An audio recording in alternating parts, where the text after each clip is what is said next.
What's going on, Steelers Nation? Welcome back to the channel. Sunday night football talk. We're going to talk some Steelers, some free agency, NFL draft, all that stuff.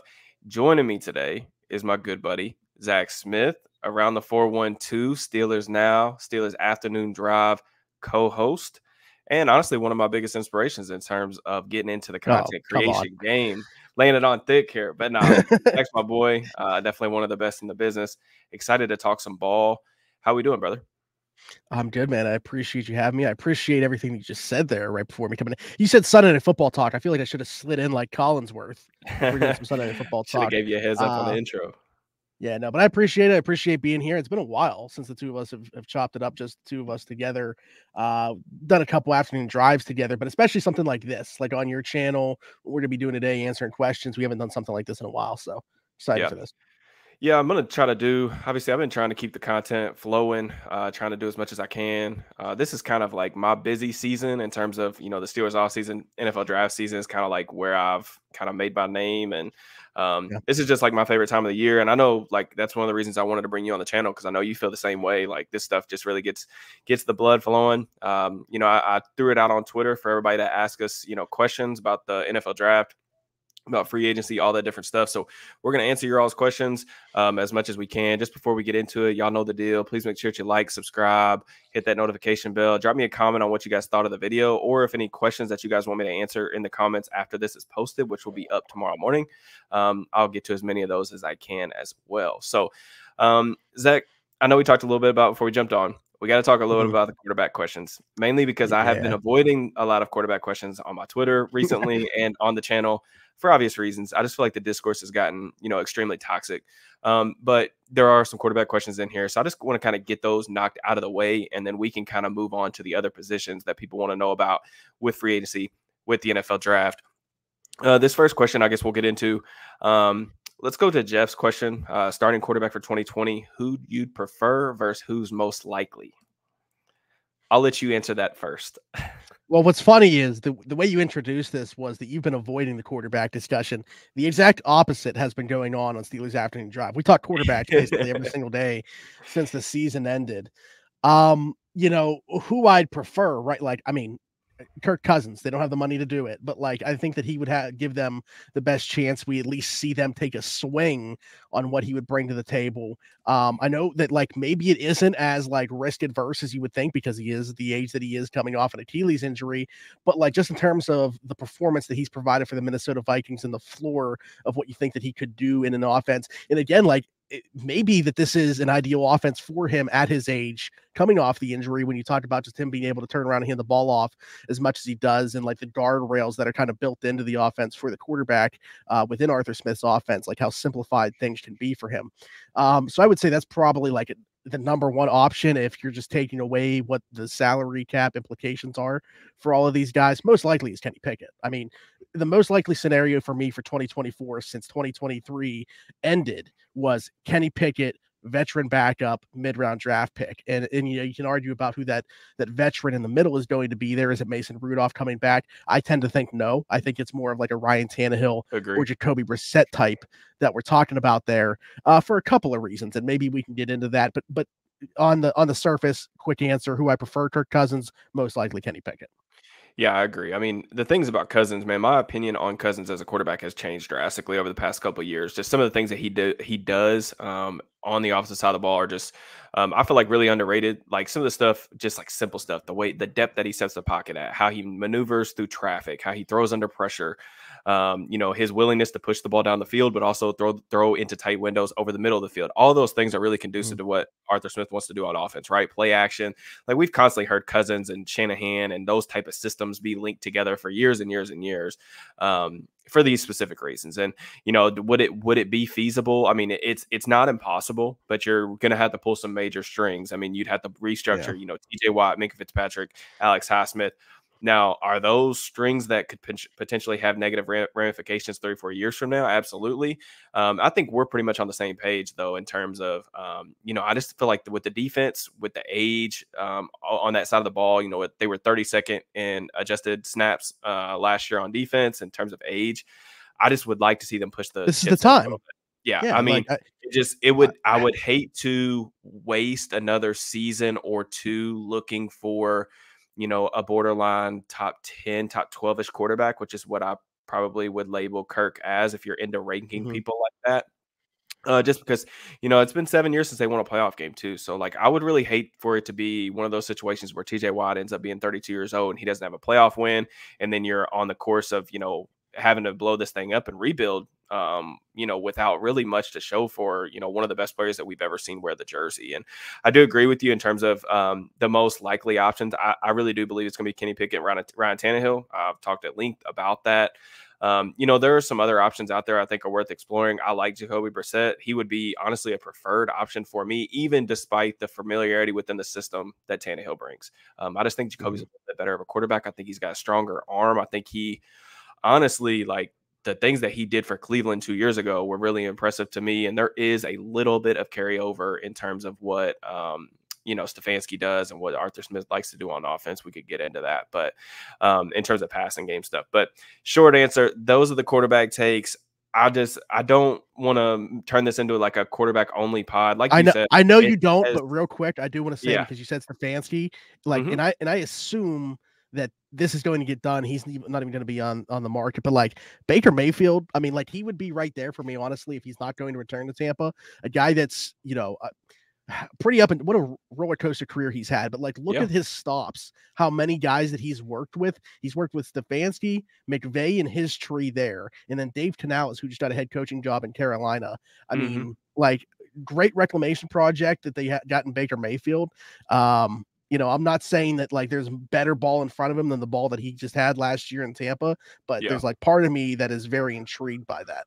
Yeah, and I mean, like, Baker's at least had flashes, right? And, like, I think that that's Yeah. kind of I think that a lot of people are misconstruing the conversation around Pickett a little bit. You and I think the last time I was on Afternoon Drive a couple weeks ago, we had talked about some of the things that Pickett has had to deal with over the course of his 2 years with the Steelers. Like, I don't think the environment's been nearly as bad as a lot of other first-round quarterbacks have had, just my opinion, Mhm. because I think that the weaponry that he's been surrounded with, um, has been pretty good in comparison to some other like first round draft pick quarterbacks.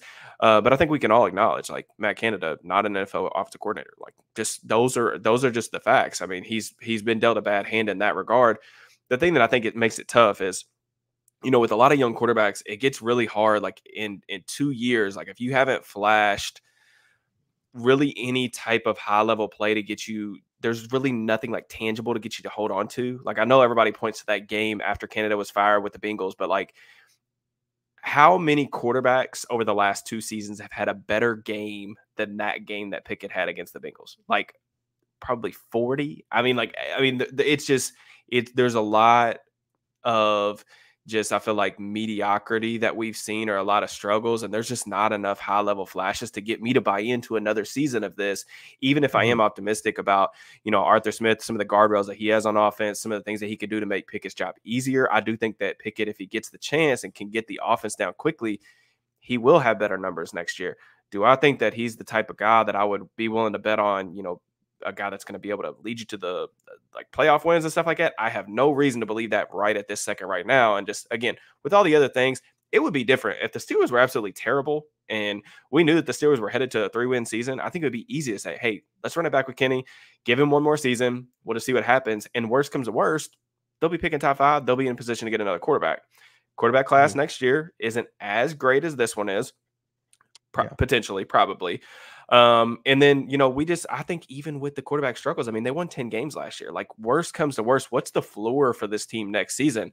I think with a even average offseason, this is still probably not a team that's going to be picking at the top 10, even if things go off the rails again at the quarterback position. So I Sure. don't know. It's tough for me. But yeah, you have any more comments that you want to get off your chest with the quarterback Uh, stuff before we move on well, to stuff that it hasn't been actually, covered a million times? I want to bring up another question. Yes and no, because Okay. this person, Thomas, said Fast forward to March 2025. The Steelers are 10-7 with a first round exit, and either Kenny or Rudolph, assuming Rudolph's back, could establish themselves as the future of the team.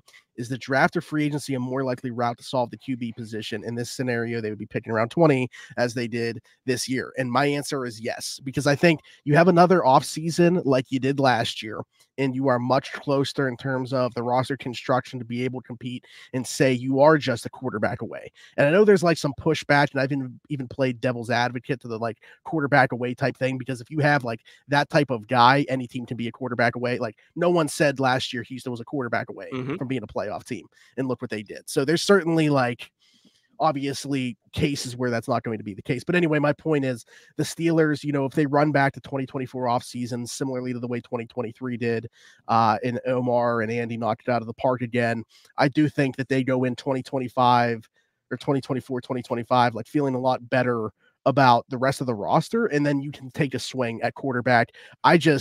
While I can make the case for them doing it right now, I can absolutely say it's a necessary move to make next season if they still don't have an answer there. Yeah, no, and I thought you guys brought up a good question. I actually put this out on Twitter a couple days ago. It's really the only quarterback-centric comment I made all week, just because, like I said, the discourse has gotten just off the rails, toxic in all directions. But you guys said that, y'all posed the question, like, could you have a successful off season if the Steelers don't upgrade a quarterback? And I think that's a really good question. I think it does kind of matter how you qualify successful. I think you can have a successful team building off season, but if your goal is to win next year and they don't upgrade a quarterback, it would be tough for me to personally lean yes to that question. Yeah. And I think you can approach that, and that question can mean a million different things. But really, I think it just depends on what you're trying to do next season. And that probably depends on your perspective of the rest of the roster as well. So a lot of good questions there. One more thing that I just want to, we'll finish with the quarterback discussion right now. We're going to go to Caleb's question. What makes the most sense to you long-term, trading for Fields or drafting Spencer Rattler? Oh, what do you think about that? You said mid-round quarterback, so I figured that was a good segue into Rattler. Rattler's had, and we'll see how the rest of this plays out for him, but like up until this point, maybe for me, the biggest riser of the quarterbacks. Like I think that he's played himself into where I thought he would be basically in the exact same type of spot as like a Michael Pratt or like a Jordan Travis, if somebody really liked him. So like I think he's definitely above those two, and we could see him go on day 2. Probably like in round 3. I didn't view him that way prior to the Senior Bowl. He was probably the only guy at the Senior Bowl, and that includes Pratt, that includes Penix, that includes Bo Nix, Sam Hartman, but I didn't necessarily think of him very highly going into that process, that like elevated as opposed to went either stagnant or the other direction. But I still lean Fields here, just because I think, one, the fit within the offense, and 2, like if you were looking at Fields as a prospect back then or Rattler as a prospect coming out right now, the clear decision is Justin Fields. And some guys just do need that reset. Not a great situation in Chicago, and I'm not absolving him of everything that's gone on there, because I certainly I'm not even advocating to trade a 2 for him. That I'm on the fence about that. So, but if you're giving me the decision just between those two guys, I lean Justin Fields. Yeah, I mean, talk a little bit about Rattler. So my perception of Rattler was kind of that I was out completely entering the season, and I only saw South Carolina play a couple of times this year live, but I watched them live, and I mean, I was kind of taken back. I was like, this is kind of the guy that I thought I saw a couple years ago at Oklahoma. I've watched 2 games of Rattler on film, just like studying him before the combine, and just some of the things that immediately pop out. His supporting cast in South Carolina this past year, dreadful. Awful. I mean, yeah, that's what I was saying. Like he was elevating a very bad offensive line against good competition in the SEC, and I think that when you look at quarterbacks that can do that, that's definitely intriguing to me. The way that he was able to throw under consistent pressure, he showed off the playmaking ability. He's a guy that can throw on the run. He can, get out, play out of structure, all those different things. I also thought his accuracy was really impressive in the couple games that I watched. Like he was layering throws over defenders, throwing with touch, fitting ball into tight windows. The thing with Rattler is, I think there's obviously going to be the maturity questions. I don't know. Like a lot of people have that perception of him just because of how he was coming out of a high school recruit. Some of the other things I just like looking at my notes right here I don't think the arm talent is like, I think his arm, he can throw from different angles.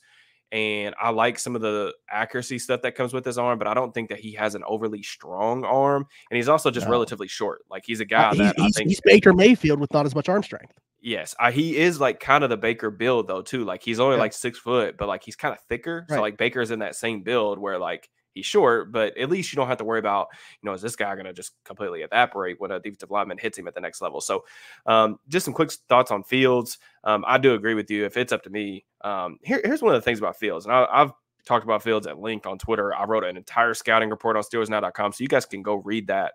Strengths, weaknesses, all that stuff. Still may do a Fields video for the channel. I don't know. But the thing with Fields, man, is like a lot of his, his flaws are just, and it's so frustrating. I mean, this dude is an absolute roller coaster on film. I mean, he does some stuff that you absolutely can't teach, the out of structure, the running ability. I mean, it's so frustrating that he hasn't put it together yet because the arm is incredibly strong, throws with incredible velocity, one of the best runners, most athletic quarterbacks that we've ever seen in league history. And there are just some mind-boggling things that just bug you, man. Like the accuracy, the lower body mechanics, the footwork, throwing off balance. He plays from a bad base in the pocket, the propensity to take sacks. Like he can make guys around him look better, and he can also make them look worse just by his play style. And it varies, not even like game to game. It's snap to snap with him, and it's so frustrating. One of the things that I would kind of propose about the Fields discussion, though, we just talked a little bit about like our expectations for this coming season. Even if the Steelers don't have necessarily the greatest offseason or they don't upgrade a quarterback, the floor to the Steelers season, as long as the defense stays healthy, is probably not in the top 10 discussion, right? We probably both agree there. Yes, absolutely. Okay, so and again, I'm not saying that this is the right decision to trade a second round pick for the guy, because I think that again, extremely inconsistent, tools notwithstanding. But when is the next time the Steelers are going to be in position to get a quarterback with this type of potential?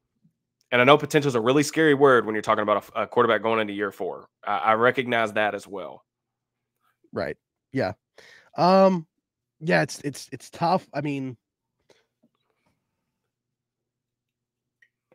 you're right. I mean, we're not expecting that to happen like in the drafting high, at least. Like that probably isn't going to happen. They're going And to that's have to typically, either hit, that's how you or get it's like, guys like that, though. yeah. You know what I'm saying? But You like, got to move up in the draft. yeah, I know it's an anomaly too, but like the Chiefs were coming off losing to the Steelers in the playoffs when they traded up for Mahomes. Yep.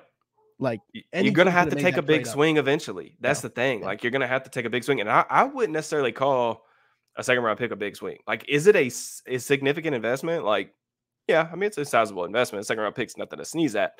But I just think that some people are kind of blowing the compensation, because here's the deal. Like, if Fields hit, and again, the odds of him hitting are worse than not, right? Like, I don't think you would put the odds Yeah. over 50% at this point.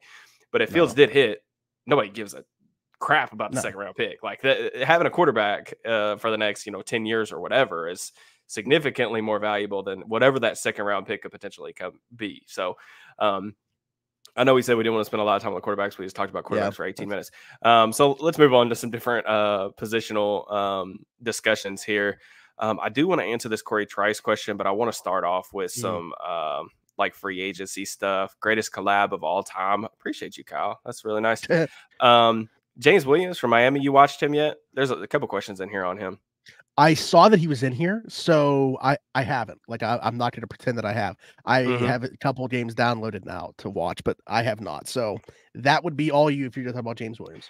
Yeah, so James Williams, I watched both of the Miami guys 2 weeks ago, him and Cam Kitchens. I think Kitchens gets drafted first. Kitchens may end up being the first safety off the board, in my opinion. But as far as James Williams, I absolutely love the way that dude plays. I mean, from a mentality, from a demeanor standpoint, everything that you want in a defensive back or linebacker. He bulked up to, I think, around 230 to get right for the Senior Bowl in Mobile, worked out with the linebackers and positional group drills.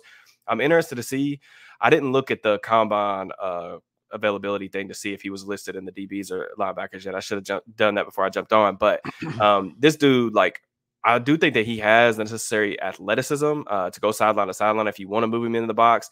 I kind of have pictured him as this kind of pseudo dime linebacker type. But I know that people are kind of mocking him in the like late 3rd, early day 3 range. I think that is a fine range to draft like a fifth defensive back type or kind of specialized role player. I think he'd be really good on special teams too. The dude hits like a freaking missile. And I actually do think that he has relatively good eyes, not just for the safety position, but just in general. I do think he's a pretty smart player. Click and close ability, all that stuff. I just think like the reason why I think most people are kind of scared with him at safety is there are just some concerns in terms of like fluidity and coverage. I do think that like he could match up with bigger body types, but he's not the guy that you're going to want to get in space with some of these receivers at the next level. So that's kind of my short Cliff Notes version on James Williams. I mean, so I saw him when I was watching Cam Kinchins, but like it wasn't in depth, obviously. So like on my radar to watch, and then I saw we got 2 questions on him. And I was like, okay, all right, yeah, let me go see how many games I can get of this guy. So yeah, I got a versus Texas A&M, versus Clemson, and versus Florida State to watch. But the other question that mentioned him also asked about Mason Smith, the defensive lineman at LSU. I do think that he is one of those guys like mid-round that I would say, I'm not going to say the exact same way that he felt like a Steeler to me, but like we talked last year about like Dexter or Benton, like I could definitely see Mason Smith by draft day, us being like, yeah, this guy seems like he's going to be a Steeler. Yeah, I mean, I think there's been a lot of discussion, I feel like, on that as far as, you know, what the Steelers are going to do at the defensive line position. You know, they've got some question marks in terms of, you know, for example, you know, Cam Hayward's been very active on social media about the contract stuff. And, you know, Larry Ogunjobi kind of disappointing a little bit. Keanu Benton had a really good rookie season. I know you're probably just as big of a fan of his as I am. But, you know, they're going to need a depth piece. You know, it's probably not the top of the priority list just because, you know, the Steelers have all these different needs where, like, you could envision them starting as a rookie. It's kind of hard to see a defensive lineman starting as a rookie if Ogunjobi, Hayward, and Benton are all back, right? Like, it's difficult. But they absolutely do need depth at that spot. Now, you know, say they didn't expect, like Mason Cole, I think you could have even made the case to not cut and bring back as a backup, even if you were going to go a different direction. With them doing that, like, I wonder if we do see any more like surprises. Like we've talked about Larry Ogunjobi's contract. Is there, you know, a path to him not being on the roster next year? And if that's the case, I mean, yeah, they could add one even earlier than we're thinking. Like, even if they go out in free agency and sign a guy that could potentially be a starter, like maybe they invest in the draft more heavily than we think they're going to. And like when I watch Mason Smith, I see a little bit of like that Benton cross chop that he brings to the table, that club move. He's got a violent spin. Like there's some things that he does that make me think like this guy's definitely athletic enough to play out to like the 4.5. Yeah, like I love the fit. I don't know if there's going to be like a pick that lines up to do it. Like, would that be at 84 they had to in your mind, or like? Yeah, I feel like I don't know where they have him right now on the consensus. Like, could they get board. away with it being one of those back-to-back fourths? Yeah, Basically my question. That's kind of the range that I feel like if they're going to take a defensive lineman, that's probably where I would say, as currently constructed with the 3 guys we talked about being back. You know, I mean, I will say this about Smith though, like career high in terms of pressures last season. So like he definitely took a step forward as a pass rusher. Just looking at his Pro Football Focus numbers, 23 pressures, 3 sacks. So definitely an improvement over where he was the year prior or the 2 years prior at LSU. You know, Gabe Hall was another guy that I've kind of brought up a little bit a couple times. Tyler Davis, another really intriguing piece out of Clemson, guy who really flashed as a freshman. He was somebody that I thought was going to be like the next great Clemson defensive lineman. You know, his nickname is, they call him Baby Dex because pretty much Clemson dubbed him as like the next Dexter Lawrence. Like that's the type of rep that he kind of came in with. And that's even loftier than I expected you to say, because I thought you were going to say like maybe be the next Brian Brzee. Yeah, no, like, they were extremely high on him. And like even as a freshman, I remember watching this dude live and I was like, oh my God, this kid he's 18. Like there's no way. And then he, you know, stays for like 5-6 years because, you know, he ran into some injury problems, had some other stuff go on. But he's a guy who I think, you know, I thought that this year was his best year in like a year or two, where like I did see some of the athletic traits that I saw early in his career before the injury. He'd be an intriguing guy to take a kind of flyer on. But just next question from Lukewarm Steelers fan. I know this dude comments on a lot of my stuff, and I think he supports the channel as well. So I definitely want to get to this one. If Mims, he's talking about Amarius Mims, right tackle from Georgia, and Powers Johnson are there at 20, who would you take? I think this is a good question. Definitely something. I think this was also listed by someone else in this thread, but I want your take on this. Brother, this is tough. Because it's kind of like I feel like you're playing a game here because it's part of a bigger plan. You know, if you take Mims at 20, what are you getting at 52? If you take Powers Johnson at 20, what are you getting at 52? I mean, straight up, like Powers Johnson's gonna be the better player from day one than Amarius Mims. You know, eight starts in college, very much a question of what he is going to be at the next level. You're talking about a project here. Like we thought Broderick was going to be brought along slowly. I can't imagine what the Steelers' plan would be for Amarius Mims and how early we'd see him. In that same token, man, if you get your franchise bookends for the next decade locked down with Broderick Jones and Amarius Mims, you know, it's a lot easier to find quality center play than it is quality tackle play. So, like, for me, it's about figuring out the rest of the draft plan as well, not just pick 20. I wouldn't be mad about either one, but, you know, I think that everybody can tell based off how we talk about quarterbacks and really any position that I'm more the guy that's going to take those swings. So I lean Amarius Mims here and getting an answer at both tackle spots for the next decade. Yeah, it's really tough, man, because I watched Powers Johnson first, and I want to give my guy Nick Martin a shout out. You know, my draft pod co-host from you know All Steelers. He was like the first person I seen on Jackson Powers Johnson, and like or any other draft prospect. Yeah, he's always first. Yeah, and he DM'd me about him months ago, like actually like probably like early in the season. And this is at this point when like I think JPJ had only started a couple of games. You talk about Mims like being relatively inexperienced. Jackson Powers Johnson's not necessarily inexperienced, but this was his first year playing center, and the caliber of tape that he put on display, phenomenal. Like some of the best center tape that you will see of a prospect coming out. And then you talk about how clean the tape is.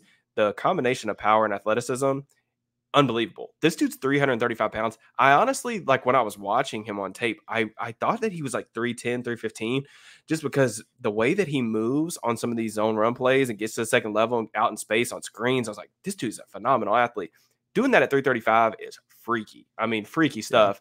And like I said, like still relatively new to the position. I think that he has a super high ceiling. But speaking of high ceilings, like Amarius Mims, I mean, the sky is the ceiling for this kid. I mean, I honestly, and this is gonna be like sound like a hot take or kind of like I'm talking out of both sides of my mouth. I think he might be less raw than Broderick was in pass pro. Like I really do. I think he's cleaner from a technical perspective than Broderick was. I think that Broderick's recovery ability in some of the special plays were a little more impressive than like Mims' special plays. But that dude, like he's a freak, like an absolute freak. I don't think he's as impactful of a run blocker as Broderick is. You know, when we saw Broderick really get unlocked last season, when they started moving him and all those dart plays, pulling him across the formation, things like that, you know, that was really where we saw him shine. Like he was an impact player from day one on the run game. We know that there are some things he's gonna have to work on in pass pro. Now with Mims, the lack of experience is evident. Like, and one of the things that kind of bothers me a little bit, like when he did get beat in pass pro, it was consistently like he was just getting to the wrong depth. You know, he was a consistent like oversetter, so he would get beat inside, and then that was kind of where I noticed the recovery ability a little bit. Like Broderick, special athlete, didn't matter. He bad technique. He's just gonna out athlete everybody. Mims is a really good, really good athlete, but I don't think he's like the elite athlete that Broderick is. My answer would be Powers Johnson. I just think that like the tape is so clean, and I legitimately see a guy that could be one of the best players at his position at the NFL level. And maybe I'm just super scarred. I don't know, but I am so tired of seeing bad center play in Pittsburgh. Here's the thing. Yeah, it's a combination of being scarred recently, but also having such special center play prior to. Yeah, 100%. Like we've had both. Yeah, 100%. It's a bad combination from a fan perspective, or for someone who's like studied and watched the team over the years. It's like going from Ben to Kenny Pickett. Yeah, it's tough. It's tough. But like, dude, it's so hard because, you know, Pouncey's last year, and then the Kendrick Green experience, and then, you know, Mason Cole, like, who was absolutely terrible last year. It's just, I just want that feeling of, okay, we got this position figured out for the next 10 years. And I know that's a bad way to like evaluate prospects, because as much as I love Powers Johnson, there is no such thing as perfect prospects. Even though I think his tape is extremely clean, I think he's the center version of like Marvin Harrison Jr. Like, I think that it's that clean. Yeah, it really is. it's not a sure thing, but it's just like I just want to get the pivot figured out, man. I don't have to worry about it for the next 10, 15 years. And that's just kind of where I fall with it. But I do think it's a really interesting hypothetical. I think it's interesting too. A lot of the teams around the Steelers and the draft order like need Mhm. centers now. Like you look Yeah. at like I think Jacksonville really needs to look at a center. Miami's an interesting one to look at a center. Maybe Seattle. Like a lot of these teams that are picking around them kind of are in the center market as well. So we'll see how free agency and all that stuff plays out. But definitely a good kind of a good segue. Let's go on here. This is a good question from Minka's GOAT. If the Steelers don't sign Snead or Johnson, who would be the next best cornerback to target in free agency? I think it's gonna be like a pick your flavor type thing. Like Kendall Fuller could definitely make sense. Obviously, would fill that nickel role for them. Not saying he can't play outside, but I think they would probably use him inside more than anything. That would leave the question is what you're doing on the boundary. I think a name to keep an eye on would be Sean Murphy Bunting, who can do both. I thought he had a really nice year in Tennessee. I brought him up at the trade deadline last year as a guy to look at, even though it seemed like the Steelers were like, okay, we're only interested in Jalen Johnson at the Yeah. trade deadline. But yeah, if it's not Snead or Johnson, Sean Murphy Bunting is definitely a guy that I like. That's probably been the one that I circled as like makes sense, probably comes within their price range, the versatility that he offers. I think TA just makes a ton of sense for him as a defensive coordinator. Yeah, I don't know if there's a name that sticks out to you. Those are the two that I thought of. And Fuller, honestly, probably a little bit too expensive. I don't know if they want to do the whole, he's what, 29, 30. So, like, do they want to go that age route again? I'm not sure. Yeah, this is tough because, I think Jalen Johnson's going to end up getting the franchise tag. I don't even know. I do They might too. have already said that he's getting the tag. I don't know. I haven't really been paying attention, but I just don't think Chicago lets him out of the building. Definitely not this Yeah. year. I think Snead is more. Them being able to get the deal done with Sweat was so Mhm. imperative because it gives them the ability to To tag. tag him, yeah. It's kinda like a Jonathan, safeguard type of thing, but, yeah, I mean, it's a weird cornerback market. It's kinda tough because, Snead, I kinda just did a breakdown for Steelers now on him. He's a perfect schematic fit for what the Steelers wanna do. You talk about a guy who has inside-outside versatility, man coverage yeah. ability, freaky athleticism, like great transitions, great footwork, explosive. Hands are always near the football. The penalties are a little bit of concern, but Joey Porter Jr. kind of has some of the same concerns in the back end. But he would be somebody that would immediately like lift their defense to a completely different level. But he's going to cost you a significant amount. Like he's going to get paid, and I don't see them Yeah. making that type of splash. The problem is a lot of these other names are like zone heavy kind of corners, and like they just Mhm. really don't do it for me. And when I see the draft class being how impressive it is, like I mean, there's another question in here about this that we can segue this to. But there's guys like in the third, fourth round that I think can come in like relatively early in the first year or two of their rookie Yeah. contract and play as starters. So for Mhm. me, it's really difficult to say like, oh, I want to go get a guy like Adoree Jackson, who's 28, 29 years old, who has inside outside versatility, but like you're probably going to end up paying him 7, 8 million just to come over here for a year. That's what Pro Football Focus has him, tagged at right now. I do like the Murphy Bunting shot. That's a good shot. I did hear some good things from some of my Titans follows. A guy that I inquired about just as kind of a feeler. I wanted to know. I hit up a buddy of mine about Christian Fulton, who had a rough Yeah. season this past year, Mhm. but had flashed a little bit in the years past. Pro Football Focus they have him projected like 1 year, 3 million, so around the same kind of range as Yeah. Murphy Bunting. So those are guys that you're just taking a flyer on that aren't necessarily even guaranteed to make the roster more than Mhm. anything else. Let But me let me like a name like Dane Jackson, who is a free agent. We've seen him play a little bit. Like Buffalo kind of pushed him out, but then he had to get back in because of injuries and stuff that they suffered. mhm. Um, he's on the free agent market, and I'm not sure that he's like an every down starter or like a guy that you want to for sure be the starter. But when you have like a couple developmental guys already in place in Darius Rush and hopefully Corey Trice gets healthy and he could be part of the mix too. What do you think about an idea like, okay, you get a nickel in the draft, maybe like Mike Sandersville or something, wherever you draft him. And then you have like those three guys all battling it out to win one job as the starting boundary opposite JPJ. Yeah, I mean, I think that it's kind of the way the Steelers typically do things, right? Like they take a Yeah. really small swing in free agency as kind of like a safeguard barrier just in case, whoever they draft isn't ready early on. And then, they draft kind of over them. And then you normally see that guy kind of give way to the rookie, kind of like what they did with Levi Wallace, another guy from Buffalo. Mhm. So, Dane Jackson, interesting player. Obviously, the pick connection there. So, Yeah. there's some stuff there as well. A guy like Jordan Lewis, who's played in Dallas. He's got, a lot of experience, 28, 29 years old. Like all these guys are going to be like relatively cheap on the market. I know a lot of people have asked about Kenny Moore. Moore's just Yeah. played like it's tough for me because I do think that Moore has the style of corner that the Steelers typically like in the slot, like ability to play the run, really smart player, pretty Mhm. impactful. I know he had a pretty good season last year, a bounce back year. But he's just always really played in a heavy zone systems like Gus Bradley, cover three. Even before that, they played, a lot of cover two over there. So it's just different. Like with the Steelers, I think really preferring to play man coverage. Would they make a signing like that? They haven't projected Pro Football Focus 2 years, $13.5 million. That's reasonable in my opinion. But if you didn't want to Yeah. spend 3 years, 18 million or whatever on Mike Hilton a couple years ago, like why would you spend that on Kenny Moore right now? You know what I'm saying? Like I Sure. don't know if Yeah. that would make sense in the Steelers organization minds. We actually have a couple good segues there because I wanted to talk about um, Corey Trice. You brought up that name. There was a Yeah. question in here about realistic expectations for Corey Trice. What are your realistic expectations for Corey Trice next season? How do you have any realistic expectations for Corey Trice? This is the question from last year about Calvin Austin. It's just Hmm. about Corey Trice now.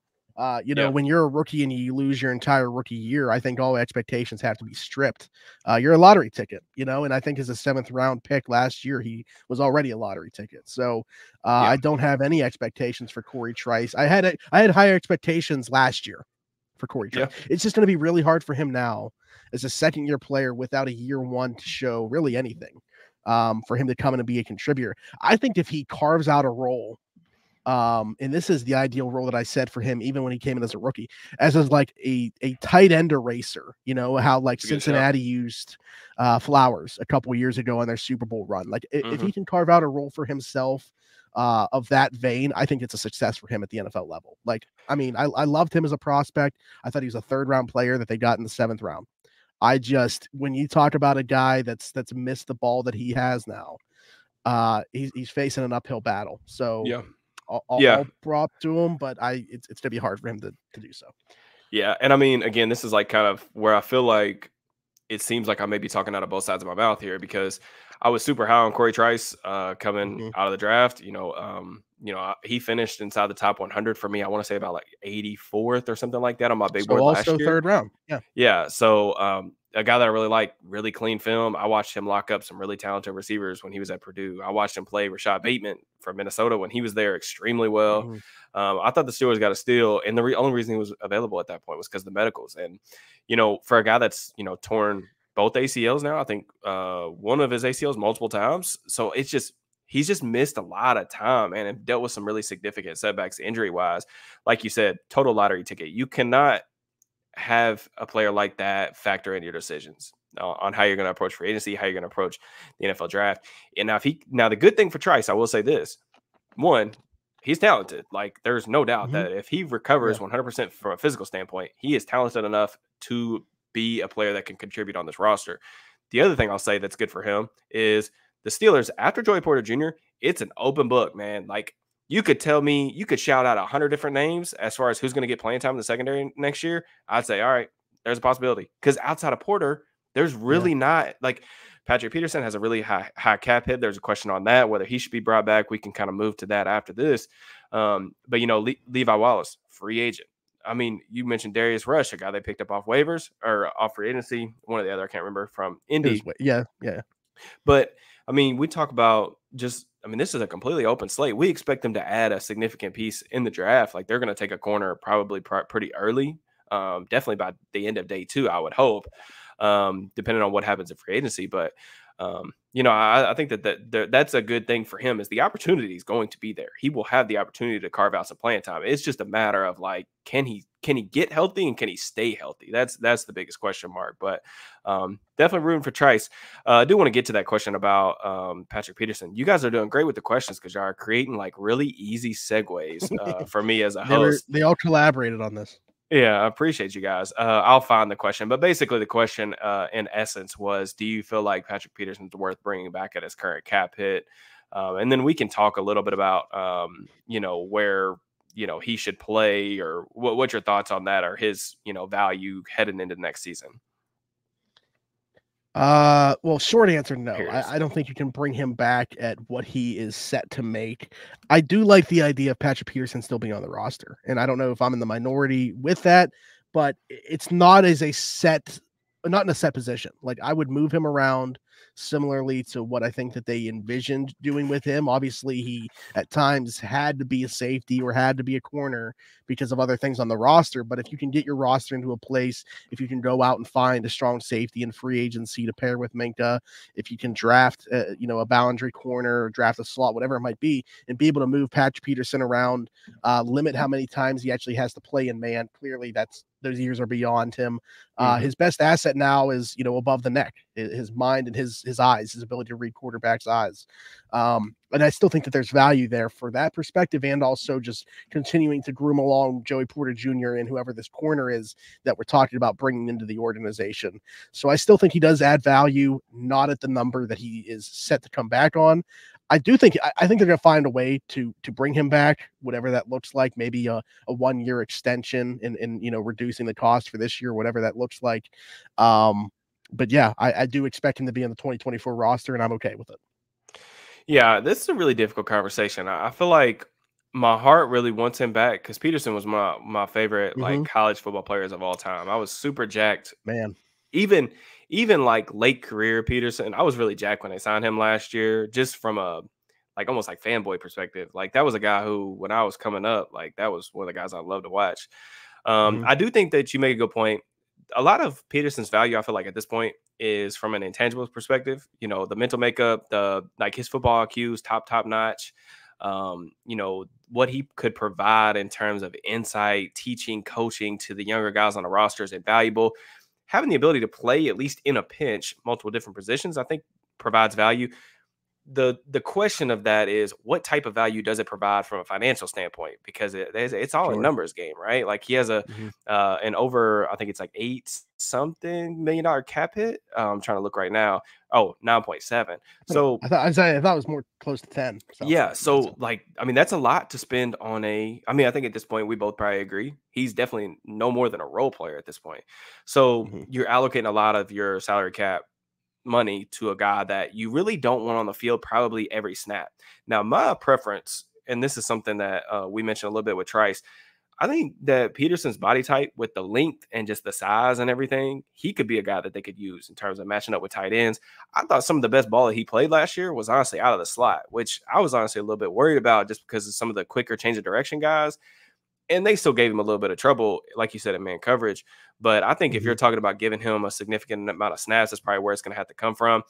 His safety tape, I know a lot of people like I want to commend the effort for him coming in just basically on the fly and playing safety. I mean, that's not easy to do at the NFL level for somebody that's never done it before.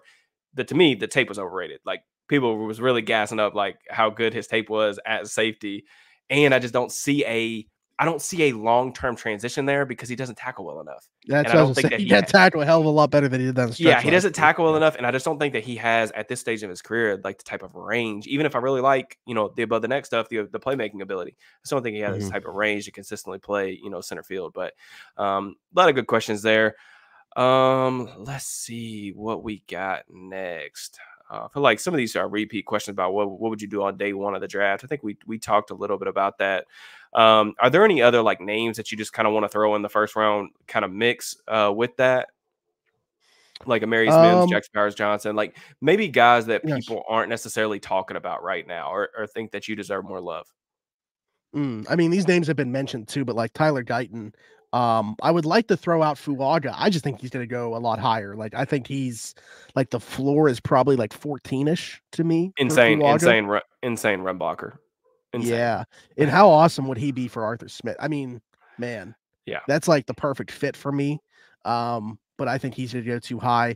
We haven't talked about the idea, like we were talking about corners, but like the idea of one of them going in round one, like Quinyon Mitchell to me would be certainly a guy. I think he's gonna be an option if he's on the board. Is he going to be on the board? Like I'm curious to see. I would love to know at the end of the process, and I know that you would too. And we're never going to have this be the case, but it would be awesome if it did, where teams had to tell everybody, hey, this is what our boards look like, because I want to Yeah. know how teams' cornerback rankings are going to shake out this year. Because like for me, I still have Terry Arnold number one, but like Quinyon Mitchell definitely made a push the more that I was able to get of him. Like he obviously had a really good Senior Bowl. Everybody was talking about him, and I was like, man, who is this guy? I got to get more film on him. And just watch, like the ball skills are there. I think the biggest question was how's he going to look against better competition. Obviously, coming out of Toledo, wasn't seeing high profile names week in and week out, but he answered the bell at the Senior Bowl. I think he would be in play at 20. And then probably like some random player that like we're not even thinking of. Let me ask you, do you think there's a chance that they would take a receiver? See, I say no right now, but I do think that there is enough smoke, or I don't even want to call it smoke. There's enough of a chance that Deontay Johnson. It would obviously, I was saying, it would obviously be with a Deontay Yeah. trade. I mean, we don't even know what that is. I know I tweeted this the other day. I'm so tired of every offseason having to like discuss these hypotheticals with Deontay. And it's not even really anything that like he's doing. It's just I feel like half the most of the fan base just like does not appreciate like his skill set and just like they want him to be AB, and like he's just not that. Yeah. So like it's almost like people aren't gonna be satisfied until like he's gone or whatever. Now, if in these hypotheticals that everybody likes to throw out, like if he does get traded, like for some type of like, there probably wouldn't be able to get much more like than like maybe a late second, third round pick for him, like at the most, because like he's gonna be a free agent next season. So I mean, he's on the last year of his contract. So the team that would be acquiring him doesn't have like long term control unless they extended him before the season. You would be pushing yourself into like need to take a receiver. Now, there's a lot of guys that I like. This receiver class is absolutely insane. Even down, like we talked about the corners being able to find starters in round 3 and 4. You can do the same thing with receivers. Like I want to touch a little bit on Fuaga because I have gotten around to a little bit more of his tape since I did the last like Q&A on the channel. Like I said, insane run blocker. Like the dude is powerful, stays connected, runs his feet, plays with good pad level. The only thing with Fuaga to me, I think in most systems, I think he's a guard just because there are some worrisome habits in pass protection. One, like he does play with independent hand usage, but he's really heavy on his outside hand. He gets his outside hand swiped like with these. Like you go back and watch like Oregon game, UCLA, like Latu got him a couple times. They're just like he creates some short corners in pass protection. And like that would be the thing that worries me. But in a system like Arthur Smith, where you're going to be moving the launch point, we're going to be doing heavy play action. Obviously, the zone run game, like he's a glove-like fit. If they picked him at 20, like even if I have some concerns about like him holding up in pass protection or some things that he has to work on in terms of getting depth and proper depth in the pocket, I definitely think that's the system where you can get the most out of him, because a lot of the things like I did a video today. We're recording this on Sunday. Dropped a video today on the center position. A guy like Aaron Brewer at the center position, where he is a literal perfect fit for what you would want at the center position for this type of offense in the zone run blocking game. But in pass protection, you're going to have to protect him. Like there are just things that he's going to struggle with, and you have to understand that. Now, Fuaga, not a finished product, whereas Brewer, been in the league for 3 or 4 years now. You kind of know what you're going to get. But, those are really interesting conversations as far as like where they're going to go with the offensive line, what they prioritize. Yeah. I did think Chris brought up a good question right here. If we're in a position to grab a later round cornerback, who do you like? I really like Cam Hart and Kyrie Jackson. Those are the two guys that I literally pointed out. Like last time I jumped on the on here and did a Q&A, and then I mocked I think Cam Hart to the Steelers in my mock draft for Steelers now in the 3rd round. So those are two guys I really like. Cam Hart's a guy that I've been on the bandwagon for since like coming into 2022. So he's a guy that I really like. You got any like mid-round type cornerbacks that you really like that you watched? Yeah. Also, Also, this isn't a mid-round guy, but another answer for me at 20, Ennis Straw Jr. Because Okay. I think if you're looking for a pairing to Joey Porter Jr., if you're looking for another guy very similar to Joey Porter, like if there's a Joey Porter Jr. in this class, I think it's Ennis Straw Jr. Yeah. Bringing up his teammate, Chris Abrams-Drain, I think that could potentially be a guy if you're looking at like a round 3. Like to me, this question is about which cornerback at about pick 84 do you like? Because I think that's where they would take either one of these two guys in Cam Hart or Kyrie Jackson. Big fan of both those guys. Cam Hart was another Senior Bowl guy, really stood out there. But like, to me, there's a little bit of variance in his play, and this kind of goes back to like the big swing thing, right? Like this could be a guy that is, a decade-long starter on the boundary, or we're going to see him get burnt a lot and be talking about him like, oh, great, we got another Artie Burns. There's a lot of variance in his play, not even just from like a play-to-play basis, but like a game-to-game basis. But the highs are very high for him. Kyrie Jackson out of Oregon, I really like to. Long. Yes. Yeah. These Pac-12 corners scare me a bit, but I definitely really like Kyrie Jackson. The tape's good. Yeah, I mean, those three are the names that popped into mind to me. The question that I have, man, is based off so far what we're seeing off, the pre-draft here. And again, we still got the combine. We still got a lot of stuff that's going to happen before the draft that can tell these guys stories. Is the fall of Kalen King, is it going to be real? Like, is he going to be a name that we're potentially talking about as a guy that they can get in round 3? And would you even be interested? Yeah, I mean, so here's the deal. Like coming into the year, Kalen King was a guy that I was lower on the consensus. Okay. Having watched a ton of Joey Porter Jr. tape, I was kind of exposed to King a lot. All right. So some of the issues with King, I just don't think, I think there was just way too much projection with him and with his evaluation. I do think that there are some really impressive athletic traits, but the tape's just really bad. Like not really, really bad, like undraftable bad, but the tape is a guy that you would take like somewhere in the middle rounds. Like it's just Yeah, not it didn't like, match the first round player that it looked like he was going to be. yeah, it's just like Yeah. honestly, like I found myself this summer disappointed. And then when I went back and watched like 2 games, I think so far, I haven't watched admittedly very much of him. I watched his matchup with Marvin Harrison Jr. and like it's Marvin Harrison Jr. And I think that he's a guy who could probably step into the NFL tomorrow and be a top 15 receiver at the position. So like there is that, but there's a lot of guys that move like Harrison at the next level. And how are you going to end up competing with that? Because he didn't compete like honestly, Harrison Jr., if he had a better quarterback, like he could have put up like 15 for 250 probably on him. I don't know what he finished the day with, but he was open like nonstop. Another guy that I really wanted to point out, Renardo Green from Florida State, like a guy I'm literally sitting here going through, and I was like, let me mention one more. That's fine. I was gonna have to squeeze that in. So let's get there. We're on the same page. Yeah, I mean, Nick Fairball, I kind of asked him about him a little bit. Like he was tweeting about him having a good Shrine Bowl, and then I finally got to his tape. Played really well against LSU guys, Brian Thomas Jr., Malik Neighbors. Really competitive kid, like competitive kid, loves the press. I'm very interested to see what he's going to run. I think if he runs well, his stock is somebody that's going to be going up because I do think that he has tape, pretty solid tape in terms of the 2 games that I watched of him. His teammate's a guy that a lot of people like. I think his name's Jarian Jones. I have not watched him, but those are just some names to kind of throw out there. Who, if you consider he's listed as a safety, but like Tykee Smith might be a nickel in the NFL. Yeah, he's a nickel, I think. Yeah, I would think so. And like if you're lumping nickels into this bucket in terms of mid-round corners, he would be a guy that, because man, like if the Steelers are looking for another Mike Hilton, that could be Mike Hilton right there. I will. Yes, there is a lot of. The only thing I don't like about Tykee Smith, like besides the medical stuff, like he's dealt with some injuries, but I do one thing that I do. I'll start with what I do like. You talk about Mike Hilton. This dude is a pit bull. Like plays the run exceptionally well. I've watched this dude take on blocks and set the edge and get the ball carrier back to his teammates against offensive tackles that outweigh him by over 100 pounds. He is a tough SOB. One of the things that does worry me about Smith, though, he's a smart player in coverage. He's physical, but he's grabby. And that's something that really bothers me a little bit because I watched his game against Florida this morning because I was watching a receiver that I really like that I'll have an article up on in the morning.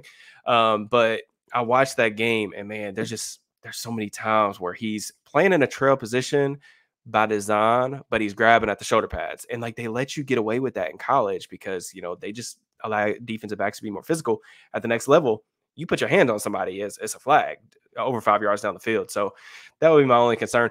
One guy that I will say, just throw out another, slot capable guy, but also could fill the safety position role. Javon Bullard from Georgia.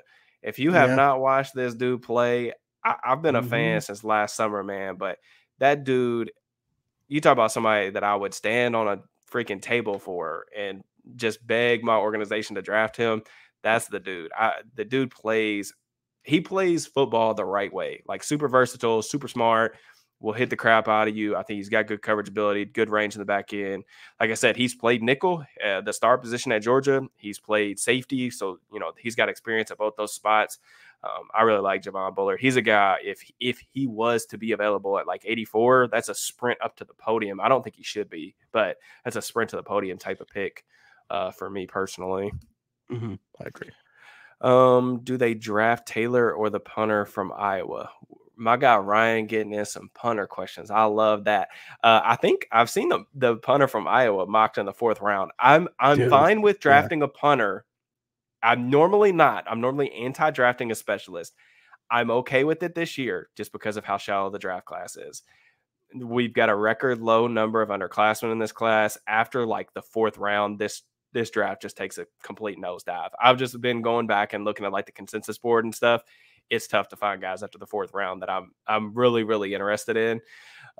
So this would be a draft that I would be willing to take a punter. Are you I just want to know, like, not specifically about the punter from Iowa, but are you anti-punter in the draft or anti-specialist, or are you cool with that? No, I'm cool with it. I mean, the idea of drafting Presley Harvin certainly didn't scare me away from them doing it in the future. Sure. But I mean, where they'd have to draft Taylor? Probably not, with everything else that I think they got to check the boxes for. But in general, like if they used the 7th round or something on one, that's completely fine with me. Yeah, I completely agree as well. We'll get to a couple more, and then we gotta head out here. We're rolling on an hour, so this is kind of like my stopgap portion. I'm just wondering. This is a good question from Philip.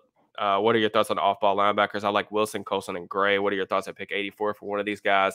I like Cooper, but he seems like an edge to me in the league. Do you have any thoughts on the off-ball linebackers? Not really sure if you've had the chance to kind of watch any of those guys yet. I've watched Edger and Cooper, and I think the edge stuff is interesting. I think you can use him there. I'm not saying he's like Micah Parsons, but like I think there are going to be teams that try to utilize him, not close to Micah even, but like in a variety of roles similarly. But I definitely think that he can still do the off ball stuff as opposed to playing off the edge.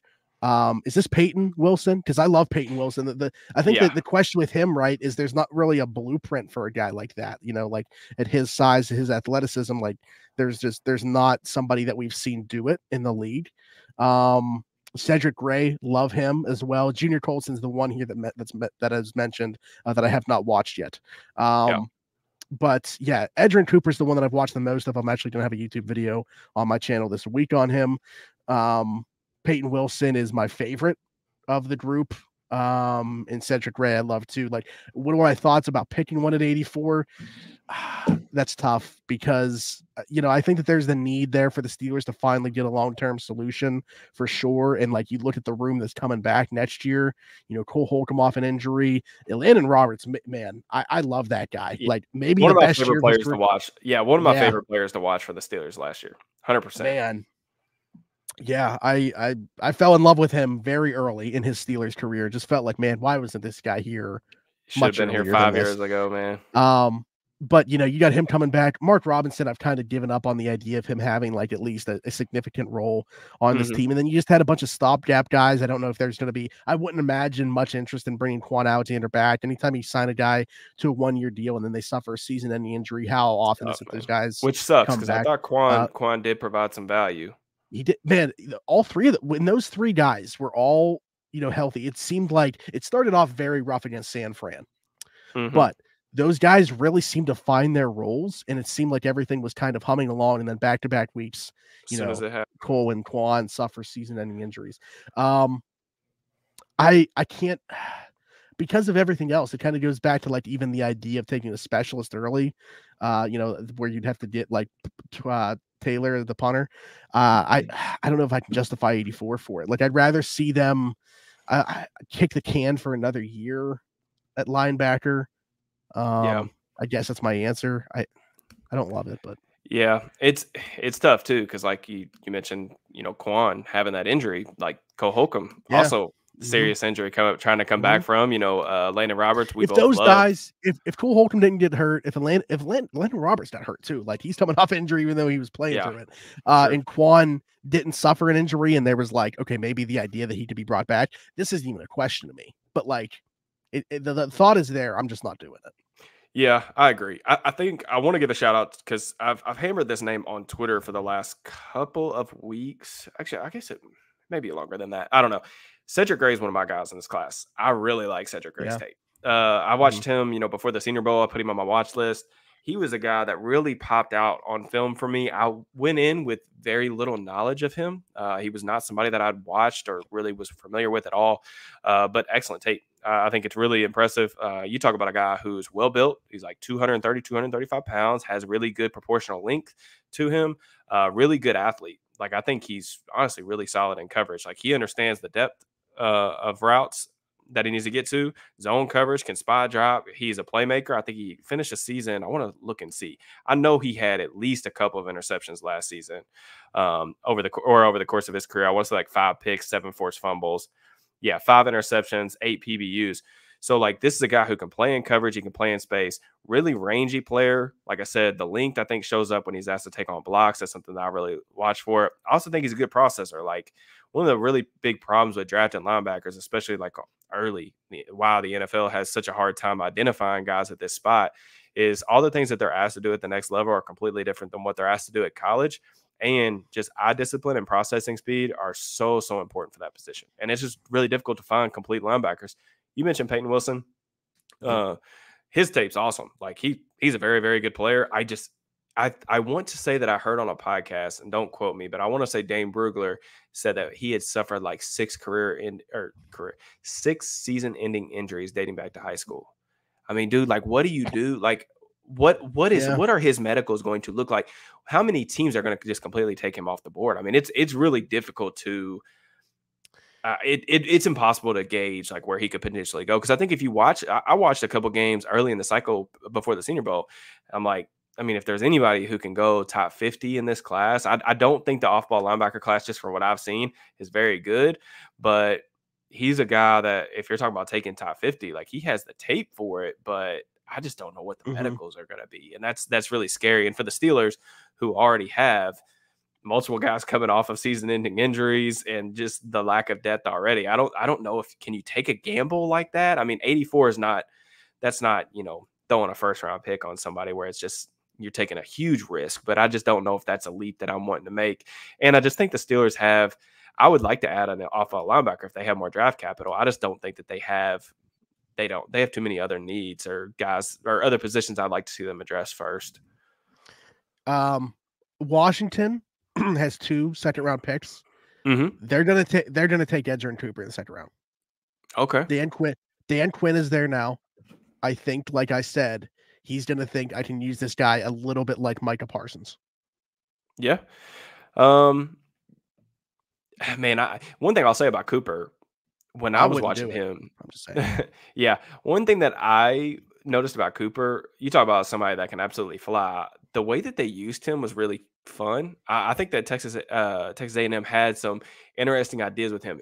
They used him as a spy. I noticed they basically had him shadowing Jaden Daniels and Jalen Milroe. So like when they were playing mobile quarterbacks, they almost used him as a spy, but they would move him around the formation, so you almost didn't know where he was at. And then he would pop out of the formation, and then when one of the quarterbacks would break the pocket, he was able to run with Daniels, and Daniels can really scoot. Like he's a 4-5 guy, 100% at least. So Yeah, he's an interesting rusher. I do think that he has some pass rush upside. I just don't know about the full-time edge rusher, thing. But interesting hypotheticals. Just going through some other, like I said, we gotta bounce up out of here. But what do you think Mason about Jordan Cole, White? though. What'd you say? There was two things about Mason Cole, so I feel like we should answer about the center. Okay. Just real quick, Colin, what do you think about Jordan Whitehead, Geno Stone? I'm about to do a safety video. So there's going to be a safety video on the channel for free agent options. So Also, just I mean, stay could he tuned have with that. picked two? Could he have picked two different players? Like Geno Yeah, Stone and Jordan Whitehead are two yeah, very different players. just a little bit different. But I do think like that is one of the interesting questions. I guess we can kind of talk about that right now. Here's the question on Mason Cole from my guy John. John Mhm. supports a lot of my stuff too, so I definitely want to answer that. But I do think it's a good question about what are they going to do at safety and how are they going to prioritize the position because like what do they want? What do they want from Minka? I have a take. What's up? They shouldn't even think about drafting a safety. Okay. I mean, I don't necessarily I think disagree. I think because of like the two names just mentioned, Jordan Whitehead and Geno Stone. By the way, I'm gonna set Geno Smith right there. Mhm, They are just a very small part of this safety free agent class. It mhm. might be the best group of free agency, the Yeah, safeties. So deep, ton of starters out there with everything else that the Steelers need to check off this offseason. I don't think that you can convince me that they should use a draft pick at safety with what's yeah. there in free agency. So here's another thing that I'll say. We just got done talking about off-ball linebackers, right? Mhm, Safety is another position, just like off-ball linebacker, where the NFL just does not value those spots very much. And mhm. you can almost do this like rent a player thing once an off season and pick up one or two of these guys. Now you may not get a guy that has a extremely robust skill set where he can do it all, but you can find these kind of niche guys where they can fill a very specific role on your defense, be a complementary or auxiliary piece. Kind of like what the Steelers did last season, picking up Quan Alexander or Landon Roberts. Think about Landon Roberts, for example, very skill set specific type of player. You know what you're getting with him. He is a downhill thumper type, but he costed them basically nothing. And he was able to provide like real value on defense. And then if you just look at like what the NFL has been paying, you look at the spots on defense where like even with the free agency or even with the salary cap exploding, like going up and whatever, we have not seen a rise really in safety contracts, slot Mhm. corner, and off ball linebacker. The NFL just has not valued those positions very much. And that's why you talk about like, hey, don't draft one, just go sign a guy for really cheap and, just rent a player. I think that that's a really good point. Sign Julian Um, Blackman for a few $1,000,000 yeah, just call it a and day, right? let Minka get out of the box. Yeah, I think that's the thing. Are you like they do have to make a decision. Is Minka the chess piece that they're going to continually just move around all the time? Is he going to go back to being a primary center fielder? Are they going to play more in the slot? That to me, I would rather figure out what do they think makes the defense the best, what spot makes them the best, put him in that spot, and then build the other complementary pieces around that rather than who do we like in free agency and we'll put Minka wherever else we don't have a guy for or assigned to that position. So I think, that's just my take on it. I would like to see Minka be back more in center field next season. That's just my opinion. Absolutely. But one more question, and then we'll bounce up out of here. With Mason Cole being cut, do you think it's more or less likely the Steelers go center in round one? Would it be more ideal to go OT in round one and hope you get Zach Frazier, for example, in round two? I'll let you take that last question. Well, it's almost like, geez, the way I started out with that cadence, I almost went right into mid Kuiper. Um, Just habit for you, right? um, I think it goes into one of those first questions that we answered about pick 20, and like you're kind of mapping out a draft plan, and it's do you take the center at 20, and you really don't know what you're left with at 52, or do you take something else at 20 and hope like a Zach Frazier is there at 52? Or do they like guys further down the board than Zach Frazier, Cedric Van Pran? I wasn't all that impressed with the Arkansas center. What's it? How is it pronounced? I The don't know because Arkansas I haven't center. watched him yet. I know who you're talking about, Yeah, I but I know have not watched him some yet. people have him like in the top 5. Graham Barton, I think, is a good player out of Duke, and he would be a center for the Steelers, even though he played tackle there. I think he's to be a center. He's to be a center guard. He's not going to, or possibly going to be. He's going to be a center guard in the Yeah. NFL. I would say the ideal scenario is just for sure to hit on one of these. It's funny because, like I just mentioned earlier, that I would take Mims over Powers Johnson, but like, if you can guarantee me that both 20 and 52 are going to hit, I would be fine with Powers Johnson at 20. That's just the question.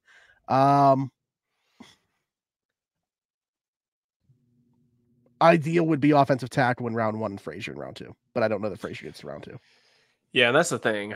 So I've watched a couple games of Frazier, and I'm starting to see him in the past like week or two pop up in some first round mocks.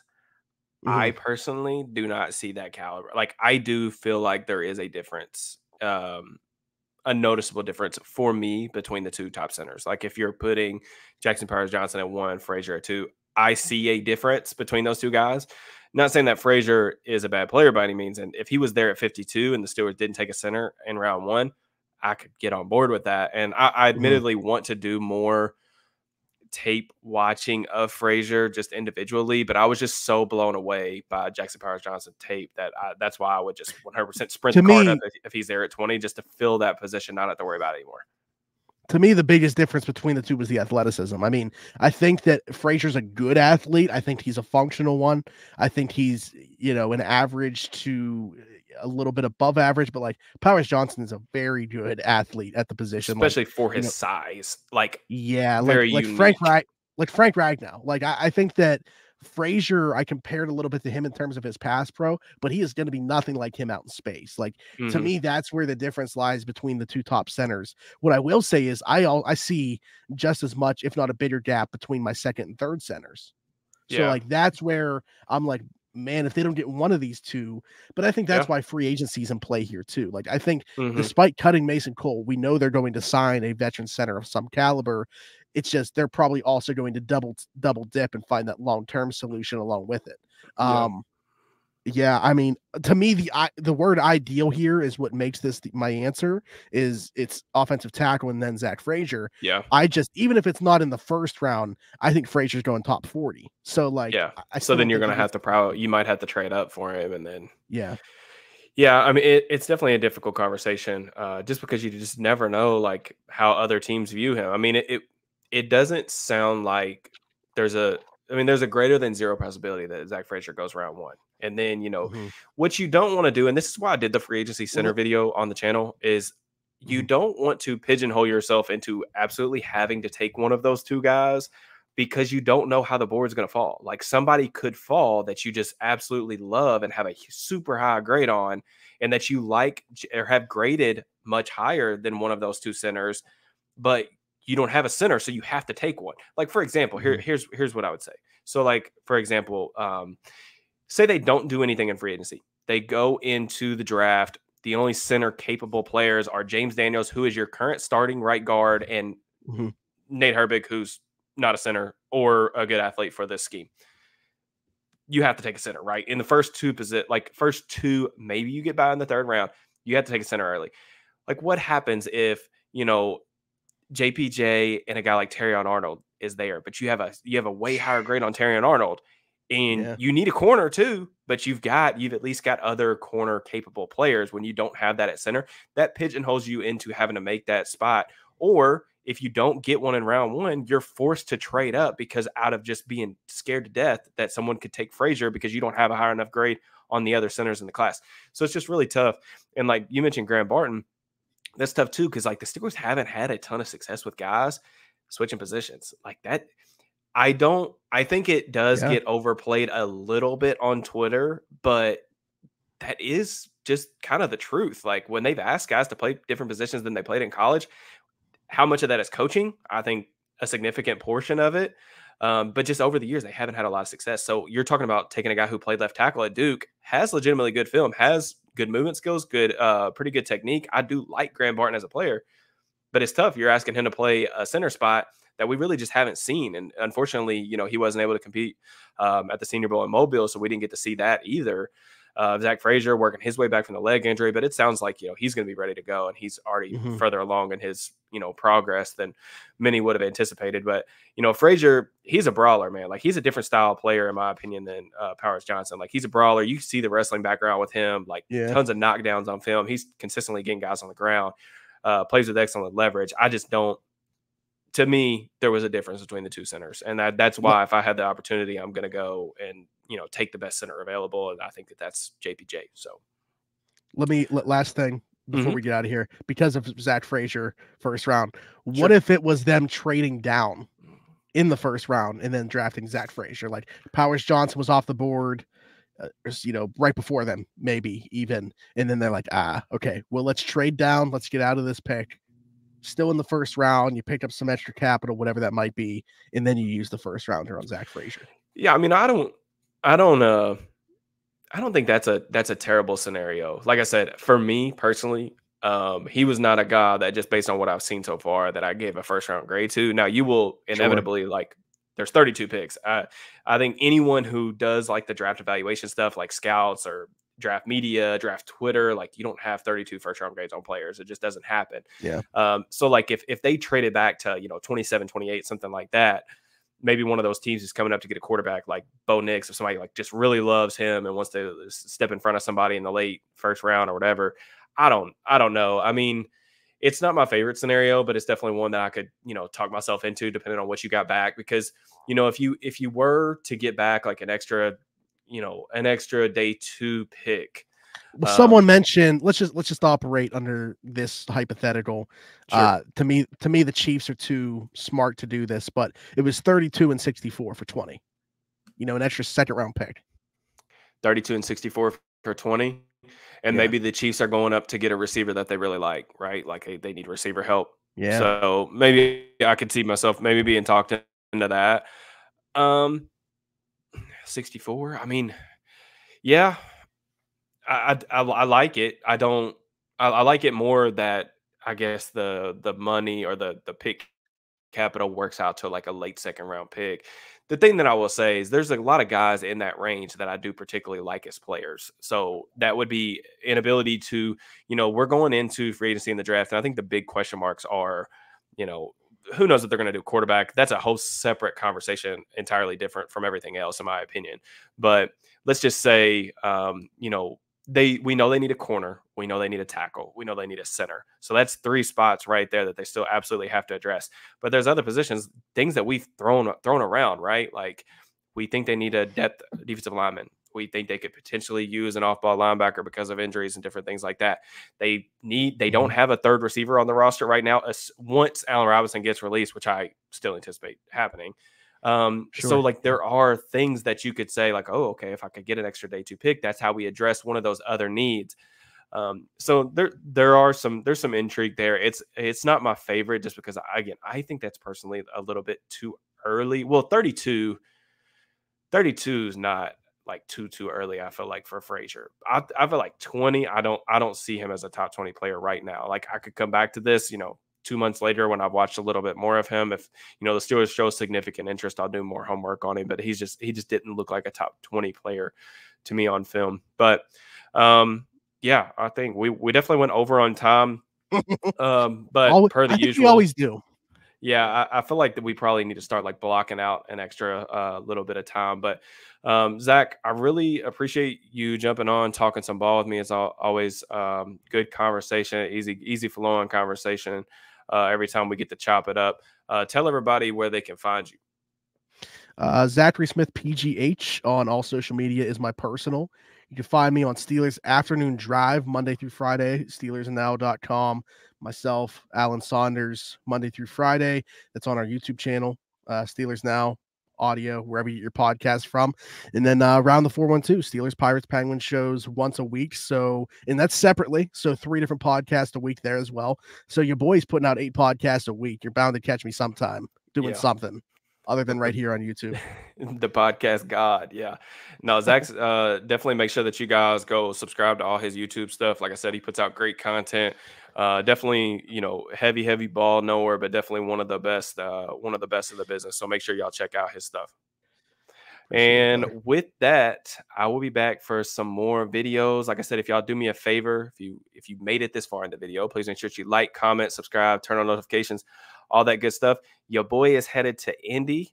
By the time this gets released, will be Monday morning, but I'm headed to Indy early on Wednesday. So I'll have a bunch of coverage, bunch of content from the combine. So just make sure you follow along with all that stuff. I will holler at you guys next time. Peace and love.